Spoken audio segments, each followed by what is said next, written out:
Bigay ni Genta. Talaga? Tayo natin si Daddy na nakalimutan ng Valentine's Day. Unahin natin si Daddy ba? Ang nakalimutan ng Valentine's Day. Para sa susunod, maaalala na ni Daddy. Mayamin tayo eskwela, Ana. Valentine's Day pala. Hindi, yung ganitong kain ng selebrasyon kasi ng Amoy mo pa mo. Huli ka kasi. Huli ka naligo. Sino huling naligo? Ako. Huli ka.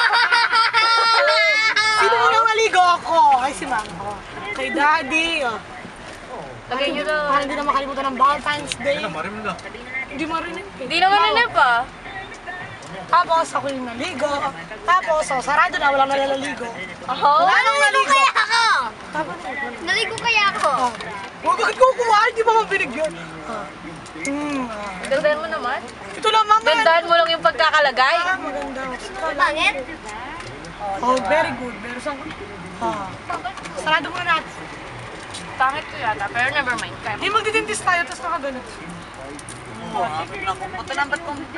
Oh, balik. Balik daw. After daw Pagkinabatin ka na, balik ka na. Nahudlot. Nahudlot. Si Reza. Ayaw balik.